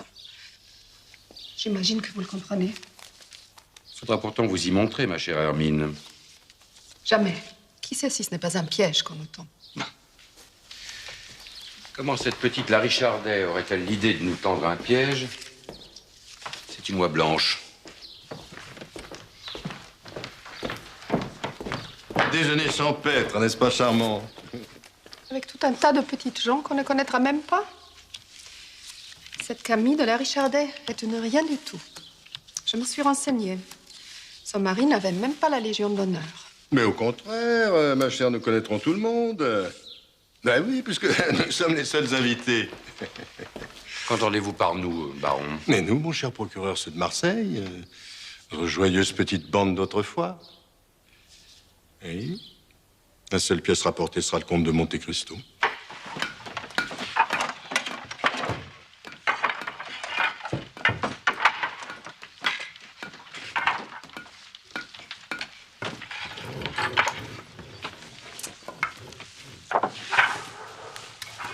Les tables seront dressées ici sous un vélum. Quelle couleur, le vélum? Blanc, évidemment, couleur de l'innocence. Et le menu? Je veux le même buffet, mais exactement le même que celui qui fut dressé à Marseille pour les fiançailles d'Edmond Dantès et Mercedes Igualada. Les mêmes plats, les mêmes vins, les mêmes fleurs. Pour les fleurs, je me rappelle, c'était du mimosa. À quoi jouez-vous? Ils vont vous reconnaître. Comment pourrait-il imaginer que je suis Edmond Dantès? Moi-même, quelquefois, il m'arrive d'en douter. Il me semble que c'était dans un rêve ou dans un livre. Bref, dans une autre vie.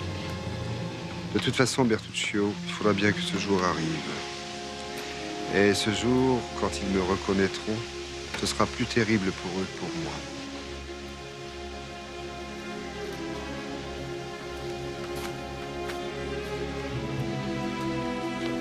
Figurez-vous, monsieur, que je viens de penser à une chose tout à fait insensée. Et laquelle, madame? Bien, je ne sais même pas votre prénom. Mon prénom, madame. Mon Dieu, oui, monsieur. Anatole, Charles, Édouard ou Paul, tous les hommes ont un prénom. Mais quel est donc celui du comte de Monte Cristo? Vous ne me l'avez jamais dit. Vraiment?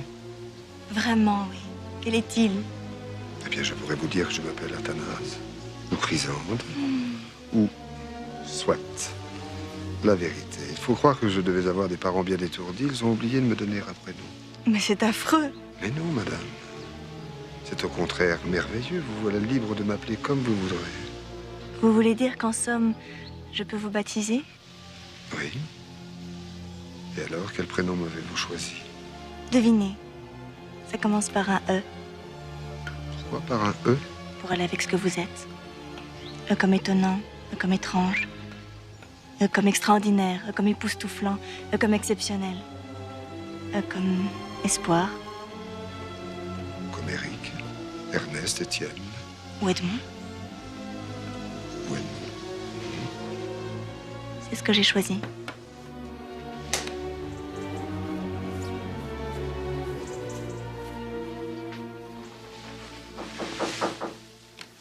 Non, je ne suis pas visible.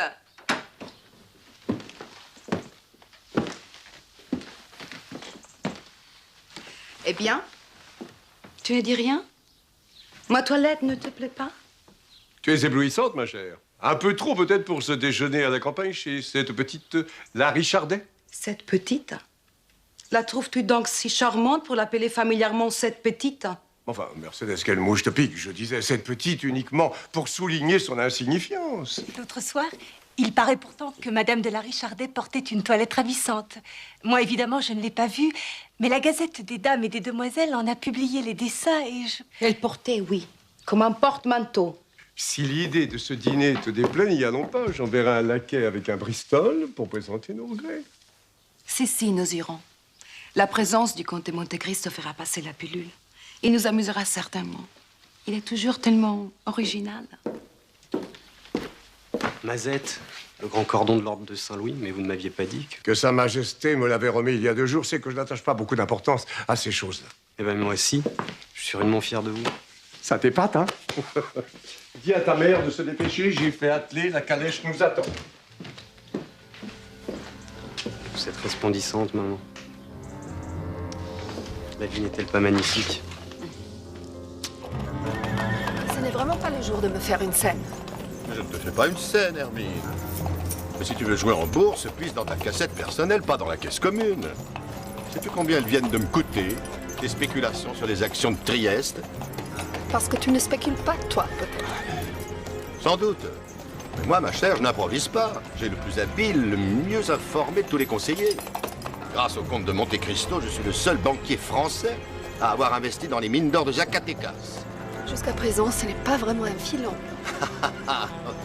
Voilà bien les femmes toujours impatientes. Mais laisse-leur le temps de creuser un peu plus profond à Zacatecas, tu verras ce que tu verras. D'ailleurs, Zacatecas n'est qu'un hors-d'œuvre. Monte Cristo m'a convaincu d'engager 1 million sur les pêcheries d'esturgeon de Saint-Pétersbourg. La Russie sera notre plat de résistance. Et je te garantis qu'on va se régaler.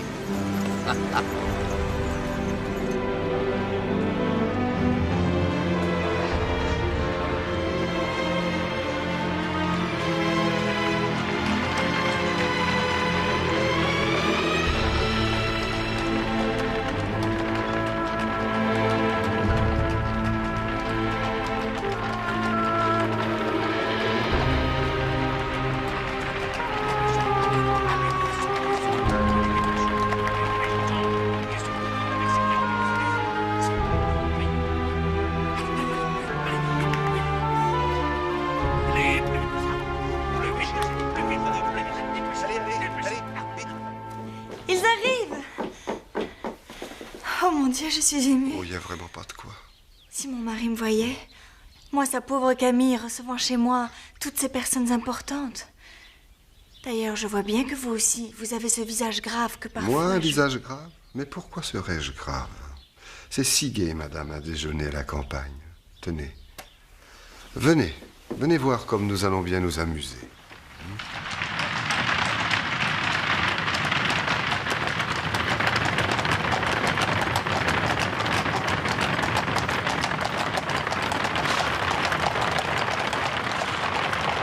Admirez, monsieur le procureur, admirez cette apparence de petite saucisse qui pourtant n'en est pas, car il s'agit de poutargue, c'est-à-dire des œufs de poisson pressés, salés et épicés que l'on dégustera avec un filet d'huile d'olive, le tout saupoudré de poivre tartiné sur un petit morceau de pain grillé. C'est un délice. Ah, madame la comtesse, regardez ce trésor juste à côté pour un palais délicat. Vous avez là du catigo d'anguille, avec céleri, tomates fraîches et écorce d'orange amère. Ah, mais je vois que monsieur le baron regarde avec curiosité notre assortiment de pageaux, de sardines et de rouget en escabèche. Goûtez, monsieur le baron, goûtez, je vous en prie, vous ne le regretterez pas.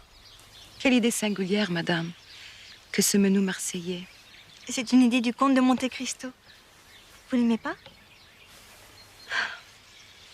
J'ai cherché quelque chose de plus original que le sempiternel pâté en croûte et le saumon à la ravigote.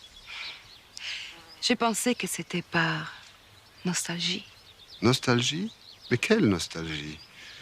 Pour éprouver de la nostalgie, il faudrait que j'aie connu Marseille. Et ce n'est pas le cas? Je connais de Marseille ce qu'en sait tout voyageur qui s'y arrête quelques heures avant de s'embarquer pour l'Orient. Venez donc admirer ma pièce d'eau, Madame la Comtesse. Monsieur de Monte Cristo m'a offert des nymphéas tout à fait étonnants. Ils viennent du Japon, plus précisément des jardins impériaux de Kyoto. Non, merci, madame. Je ne m'approche jamais des pièces d'eau. Je crains les moustiques. Mais je vous en prie, n'allez pas à cause de moi priver vos autres invités de cette vision féerique.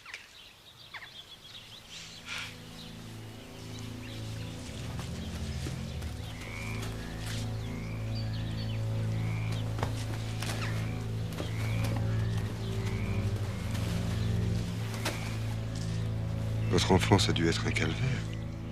Pourquoi? Les moustiques. Ils sont particulièrement féroces dans le Midi, à ce qu'il paraît.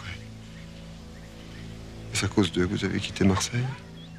J'ai quitté Marseille pour suivre mon mari.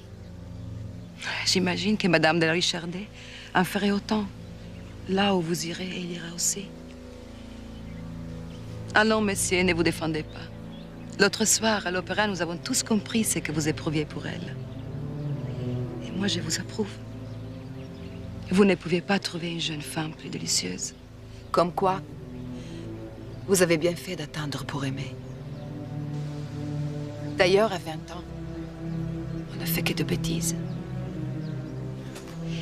Buvons-nous à votre bonheur. Merci, non, madame. Vous ne voulez pas de bonheur? Aussi, j'y ai droit comme tout le monde. Peut-être même davantage. Alors, c'est le vin que vous repoussez. Si je désire quelque chose, je me servirai moi-même. Vous avez vécu en Orient. La coutume là-bas ne veut-elle pas que ceux qui ont partagé la même nourriture soient amis pour toujours? En repoussant le vin que je vous offre, essayez-vous de me faire comprendre que vous repoussez aussi mon amitié? Pourquoi donc, madame? Y aurait-il une raison à cela? C'est grâce à la générosité de Monsieur de Monte Cristo que j'ai pu rendre un peu de gaieté à cette pauvre demeure qui était devenue bien lugubre. Les peintures, les tentures, les meubles, tout a été changé. Sauf la chambre. Ah non, monsieur, vous n'allez pas montrer à nos amis. Si bien au contraire, je suis sûr que cela va les passionner. Tenez, suivez-moi. Cette pièce est imprégnée de quelque chose de terrible. J'ai réussi à dissuader Camille de la toucher. N'est-ce pas? À quoi bon tenter de dissimuler le passé sous des barbouillages? Il réapparaît toujours, surtout s'il a été marqué par l'horreur. Je crois que je vais vous laisser continuer la visite sans moi. Vous ne vous sentez pas bien, madame? La chaleur, je suppose. Je vais aller prendre un peu l'air dans le jardin. Je suis sûre que ça va mieux. Permettez que j'accompagne madame dans le lard. Ah, mon cher Villefort, votre devoir de procureur passe avant la galanterie. Soyez sans crainte, ma femme saura retrouver le jardin toute seule. Hein? Mais vous, s'il y a eu crime, vous devez venir voir.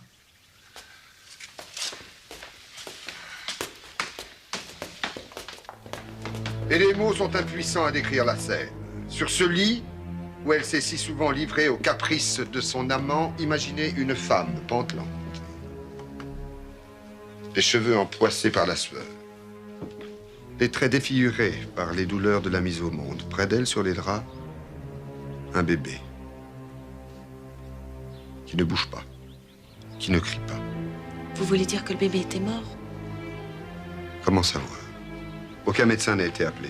Pas même une sage-femme. L'accouchement a eu lieu dans la clandestinité la plus totale. En tout cas, le père va opter pour l'hypothèse qui arrange tout. Car si l'enfant est mort en naissant, le scandale a toutes les chances d'être étouffé.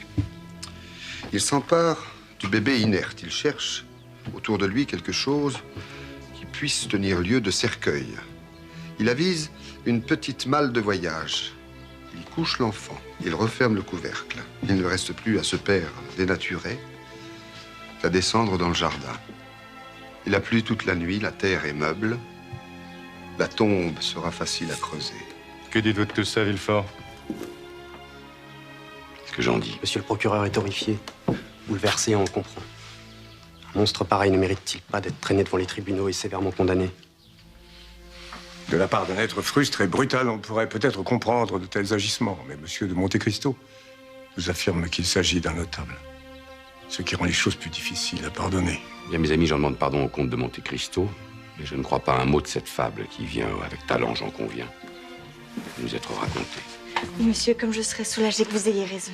Mais madame, c'est une évidence. Toutes ces vieilles maisons, leurs légendes, leur folklore, inventés par des domestiques licenciés pour ivrognerie, qui se vengent de leur ancien maître en colportant sur eux des calomnies à dormir debout. Détrompez-vous, monsieur le procureur, cette histoire est vraie. Je peux vous le prouver. Alors ça, je vous en défie bien.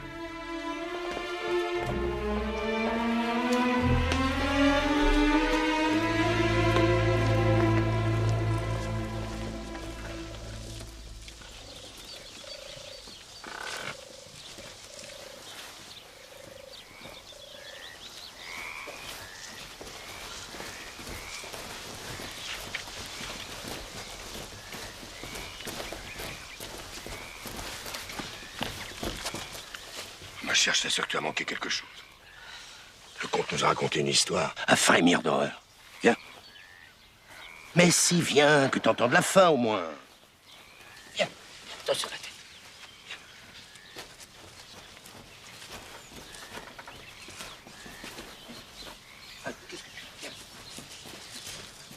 J'ai fait creuser tout le jardin jusqu'à cet endroit précis où là, enfin... Vous n'aviez pas le droit d'agir ainsi. C'est une violation de sépulture. Non, monsieur le procureur, je n'ai rien violé du tout car nous n'avons pas retrouvé le squelette de l'enfant.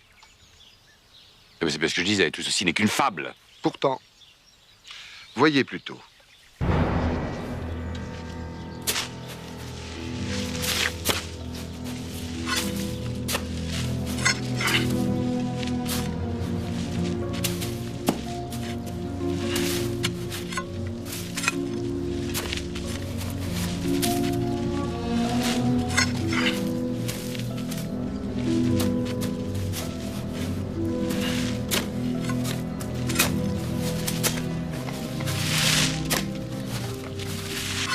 Qui joue au fossoyeur, à présent, où sommes-nous? Au théâtre? C'est-à-dire, monsieur le procureur, que j'ai cru bien faire en remettant en place ce que nous avions déterré. Je sais que la justice n'aime pas qu'on détruise ou qu'on brûle les pièces à conviction.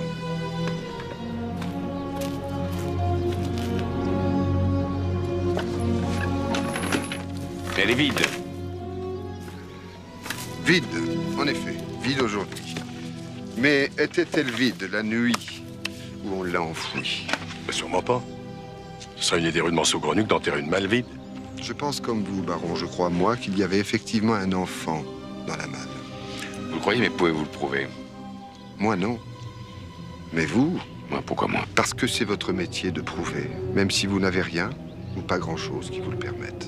En tout cas, si l'enfant n'était pas mort... Ça veut dire qu'il a été enterré vivant. Et qu'il peut être vivant. Aujourd'hui encore. À côté d'un couple aussi diabolique, cette Gervaise Rebuffet dont vous venez d'obtenir la tête passe pour un ange. Il ne vous reste plus qu'à diligenter une enquête pour retrouver et punir les monstres qui ont commis cet acte inqualifiable.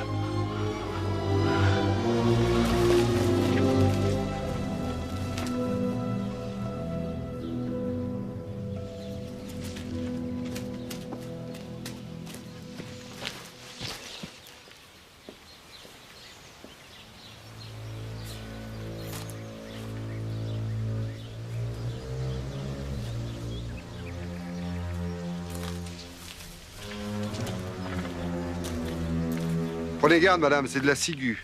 Je sais, oui. Ces plantes-là sont vénéneuses. Jetez-les.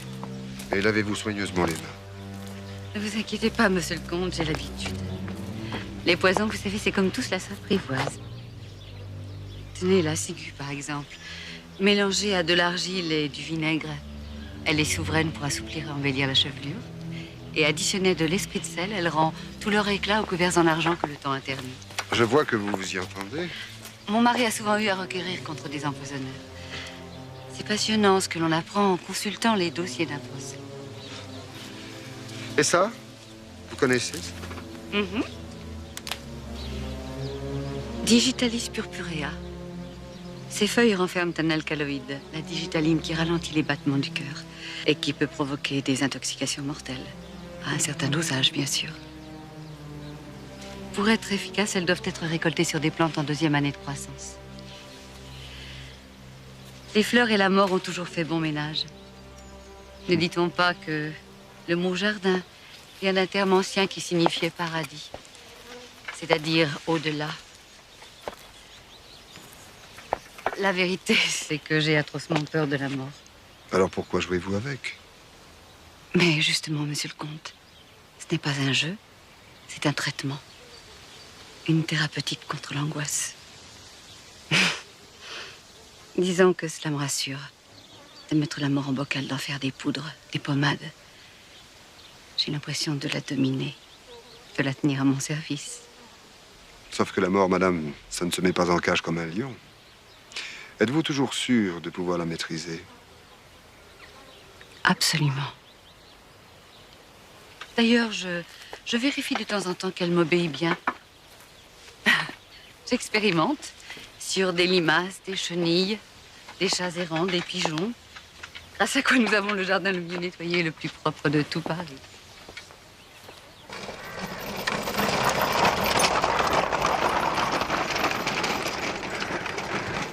De grâce, ma chère enfant, cessez de vous trémousser comme une petite fille excitée. Songez qu'avant l'automne, vous serez peut-être déjà mariée. J'ai reçu ce matin une lettre de Madame de Seméran. Malgré son âge avancé, ta grand-mère a décidé de venir de Marseille pour assister à ton mariage. Je serais bien heureuse de revoir ma grand-mère. Mais ce mariage ne se fera peut-être pas. Non, rassure-toi, plus rien ne s'y oppose. Franz Épinay et moi, nous sommes enfin tombés d'accord sur tout. Il a longtemps chipoté sur le montant de ta dot, mais je lui ai fait valoir qu'il entrait dans la famille la plus intègre qui se puisse trouver. Et de nos jours, l'honnêteté est un bien plus précieux qu'une grande fortune. Vous êtes bien comme moi. Les mariages m'ont toujours fait pleurer davantage que les enterrements. On ne me dérange sous aucun prétexte.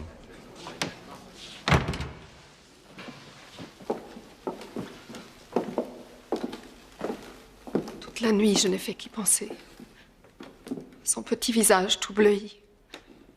Sa maigre poitrine qui ne se soulevait même pas. Mon Dieu, il n'était donc pas mort. Bah, faut croire que non. Comment l'expliquez-vous? Mais ce que je sais, moi, je suis pas médecin. Je suppose qu'il était dans cet état qu'on appelle léthargie profonde. Une sorte de sommeil où les fonctions vitales sont comme suspendues. Quelqu'un vous ayant surpris en train d'enfuir la malle se serait donc précipité pour la déterrer? Et vous n'avez rien vu? Voir quoi? Après cet horrible travail, je suis tout de suite remonté auprès de vous. Vous étiez tellement bouleversé. Un inconnu a pris notre enfant, l'a ranimé, serré contre lui, et puis l'a emporté, c'est bien ça? Oui, c'est probablement ce qui s'est passé, oui. Et maintenant, qu'allez-vous faire? À quel propos? Comment, à quel propos? Mais c'est mon enfant, c'est mon fils. Vous devez le retrouver. Alors voyons, s'il était encore en vie, il aurait à peu près 20 ans. C'est avec ce seul indice que vous me demandez de le retrouver, de lui mettre la main dessus. Ah, pauvre Hermine, la France pullule de jeunes gens de 20 ans. Je veux bien imaginer qu'un miracle nous permette de le retrouver. Quelle serait son attitude, à votre avis? La joie de connaître enfin ses vrais parents. Vous êtes l'épouse d'un homme riche. Je suis moi-même pas tout à fait démuni. Alors je gage que l'intérêt chez cet excellent garçon l'emporterait vite sur la joie des retrouvailles. Je nous demanderai des comptes.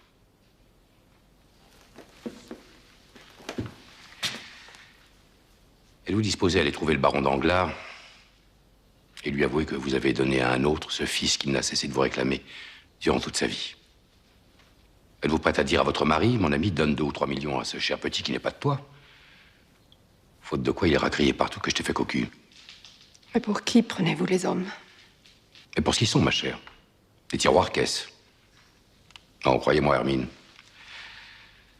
De la même façon que nous avons réussi à nous oublier l'un l'autre, oubliez aussi cette histoire. Mais si la tentation vous prend d'entrer dans une église, ne priez surtout pas pour voir apparaître un revenant. C'est à une mère que vous dites ça? N'exagérons rien, ma chère. Vous avez été mère comme j'ai été père. Par accident.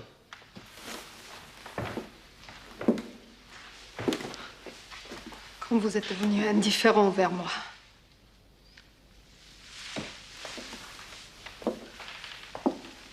Pourquoi êtes-vous comme ça? C'est parce que mon imbécile de mari se trouve dans une situation, disons, délicate. Vous avez honte d'avoir de l'amitié pour la femme du baron Danglars? Situation délicate est un euphémisme, ma chère. Votre mari est au bord de la banqueroute. Souhaitons d'ailleurs qu'elle ne soit pas frauduleuse. Mais ce serait infiniment désagréable d'avoir un jour à requérir contre lui. Allons. Adieu.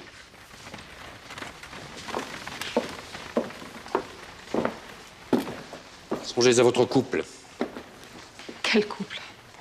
Il a été détruit par votre insistance d'abord à faire de moi votre maîtresse. Et puis hier, le coup de grâce, quand on a exhumé cette terrible petite malle, toute croûteuse de terre. Il ne me restait plus rien. Mais si, ma chère. Beaucoup d'argent. Enfin, pour le moment. À nos âges, c'est ce qui compte.